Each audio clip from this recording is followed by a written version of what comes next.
La religion ou la tradition négro-africaine est la première qui existait sur cette terre. Oui, la tradition africaine ou la religion africaine, c'est la première qui a existé. C'est l'original, c'est l'authentique, c'est l'originel. Et cette tradition ou cette religion noire a été copiée par les Occidentaux, et voire même les peuples d'Asie, y compris les peuples arabes. C'est-à-dire que le Coran, la Torah, la Bible, bref, ces trois religions-là ne sont que pâle copie de la religion ou de la tradition négro-africaine. C'est une pâle copie.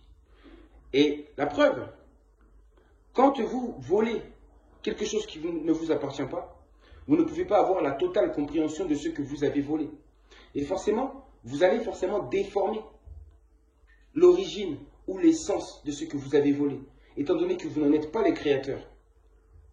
Donc voici ce qu'ils ont fait. Ils ont tout volé, mais ils n'ont rien compris à la religion primordiale, négro-africaine. Ils n'ont rien compris du tout.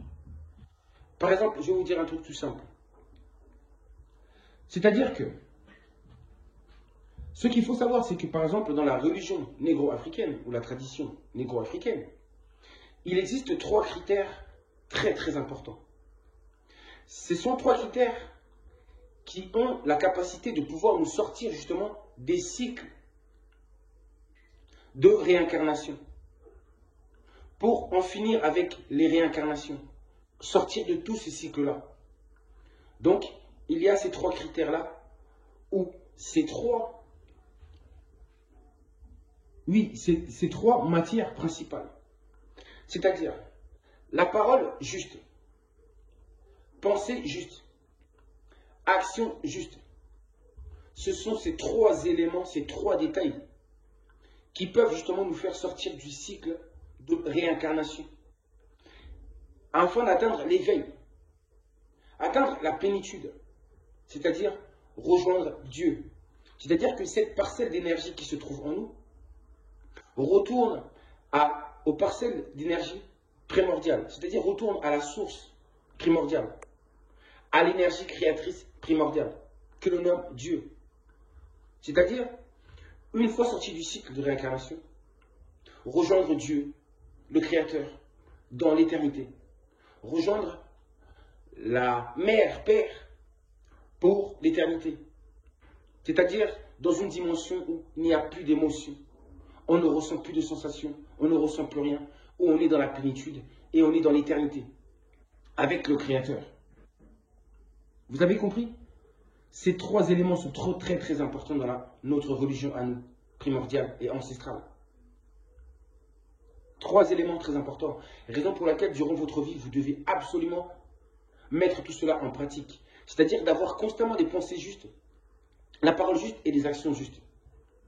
Car sinon, qu'est-ce qui va se passer? Dans notre tradition, il est dit ceci, c'est que à votre mort, lorsque votre mort physique sera complètement HS, votre âme ainsi que votre aura va complètement disparaître. Et de vous, il va rester uniquement cette petite parcelle d'énergie qui vous habite. Et cette parcelle d'énergie qui nous habite, en réalité, c'est Dieu lui-même, c'est le Créateur lui-même. C'est le Créateur, Père et Mère à la fois, lui-même, qui demeure en nous de cette façon. Raison pour laquelle je dis que Dieu demeure en chacun de nous. Cette parcelle de vérité, c'est la perfection, justement, qui nous habite. Et nous venons sur la terre, justement, pour nous élever. Le monde est un lieu d'élévation, pour nous élever, justement, et d'atteindre cette plénitude, d'atteindre l'éveil, le nirvana, de faire le kunaka. C'est très important. Et une fois que vous l'avez réalisé dans une existence, sur terre, vous dépassez justement ce stade de réincarnation et du fait, vous ne vous incarnez plus. Vous ne revenez plus jamais sur la terre. Mais par contre, pour ceux qui sont morts et qui ont vécu dans le mal durant leur vie, après la mort, il est dit que Dieu ne va pas vous juger. Dieu ne juge pas. C'est plutôt vous-même qui allez vous juger vous-même. C'est-à-dire que vous allez voir défiler toutes les images de votre vie. Vous allez vous juger. Et ensuite, une fois que vous serez jugé, votre cœur sera pesé, passera à la balance. Et ensuite, on verra si vous avez fait plus de mal ou plus de bien dans votre vie. Et si vous avez fait beaucoup plus de bien que de mal, mais étant donné quand même qu'il y a une part de mal en vous, il y a des choses que vous n'avez pas réussi à atteindre, des épreuves que vous n'avez pas réussi, forcément vous aurez le droit à la réincarnation. Vous aurez le droit de vous réincarner pour venir vous améliorer sur la terre, qui est un terrain, je le répète, ou un point d'élévation. Vous aurez le droit de revenir. Mais par contre, pour les gens qui ont vécu dans le mal toute leur vie, pour ces personnes où le mal dépasse la quantité de bien qu'ils ont fait dans leur vie, qu'est-ce qui va se passer pour eux? C'est ce qu'on appelle la seconde mort. La seconde mort, c'est-à-dire que ils vont complètement disparaître. C'est-à-dire que cette parcelle d'énergie va complètement disparaître. Va disparaître. Et c'est-à-dire aussi que cette parcelle d'énergie n'existera plus dans le monde invisible. Et n'existera plus non plus dans le monde physique. C'est-à-dire qu'il n'aura plus le droit de pouvoir s'incarner sur la Terre. Donc, plus d'incarnation sur la Terre et plus de présence non plus dans le monde invisible. C'est-à-dire que c'est la disparition totale. Vous n'existez pas. Cette parcelle d'énergie n'existe plus. Elle disparaît complètement. Donc, vous comprenez pourquoi il est très très important d'abord de faire du bien dans sa vie. De vivre dans la justice, dans l'amour, dans l'harmonie et en paix avec les autres. De respecter ces trois principes que je viens de donner. La parole juste, les pensées justes, ainsi que les actions justes. Parce que ça va nous suivre tout ça. C'est très important de respecter ces choses-là. Parce que ça va nous suivre après la mort. Nous aurons des comptes à rendre.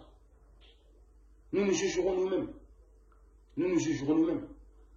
Et on aura soit le droit de se réincarner, ou on aura le droit de ne plus s'incarner, c'est-à-dire d'atteindre la plénitude, de se retrouver près de la source, retourner vers la source, d'où nous provenons, de disparaître ou de se réincarner. Il y a ces trois possibilités-là qui nous sont données. Trois possibilités. Et vous avez vu toutes ces choses que je vous dis? Ces religions que j'ai citées, ces trois religions qui dominent le monde, n'en parlent pas. En réalité, quand vous regardez, il n'y a que le bouddhisme en réalité qui se rapproche plus de la religion négro-africaine. Oui, il se rapproche plus. Parce qu'eux, ils parlent de réincarnation. Ils parlent de tous ces phénomènes. Ils parlent aussi d'atteindre l'éveil. Ils vous parlent bien de Bouddha. On dit que Bouddha, il lui a fallu, je ne sais pas, 550 réincarnations pour pouvoir atteindre l'éveil. Même si dans la tradition africaine, on ne fait pas autant de tours que ça. Ce n'est pas 500 tours, il y en a moins. Ce n'est pas 550. Donc en réalité, les bouddhistes, ce sont ceux qui ont mieux copié la tradition nord-africaine. Et les autres se sont complètement égarés. Parce qu'en réalité, ils n'ont jamais, ces occidentaux, qui ont volé la religion négro-africaine, ne pouvaient pas comprendre cette religion négro-africaine. Car ils n'étaient pas, ou ils n'avaient pas le droit, en fin de compte, d'être dans les sociétés secrètes qui existaient là-bas, chez le peuple noir. Parce que dans les sociétés secrètes, il y avait uniquement les Noirs qui avaient le droit d'y être. Donc les Occidentaux ne pouvaient pas pénétrer dans ces sociétés secrètes et pour pouvoir avoir la compréhension et la sagesse de cette religion. Donc, ils ont donné leur propre version. Ils ont mal interprété les choses. Ils ont déformé les choses. Ils ont fatifié, ils ont modifié. Et ce qui a donné ces religions qui ne sont pas conformes. Qui a donné ces religions qui ne cessent d'égarer les êtres humains. Ces religions qui n'apportent ni progrès humain, divin. Ils n'apportent aucun progrès pour l'humanité. Ces trois religions-là. Pourquoi? Parce qu'elles sont que des pâles copies. Elles ne sont pas l'original. La copie ne vaut pas l'original. Et l'original, justement, c'est la religion négro-africaine, ou la tradition négro-africaine. Et cette religion que je vous ai dit qu'elle était déjà de retour, elle est déjà de retour. Cette religion est en train d'écraser toutes les autres religions pour prendre place et pour régner pour toujours. C'est ça la nouvelle religion. Donc, cette religion que pratiquaient nos ancêtres. C'est cette religion qui va dominer le monde. C'est cette religion qui va donner la paix, l'harmonie, l'équilibre et l'ordre dans cette humanité. L'original, c'est l'original. La copie n'est que pas la copie. Donc sachez que l'islam, le christianisme, le bouddhisme, hein, les témoins de Jéhovah, etc., le protestantisme, protestantisme, vous avez vu, j'y arrive. Bref, je vous dis à suivre.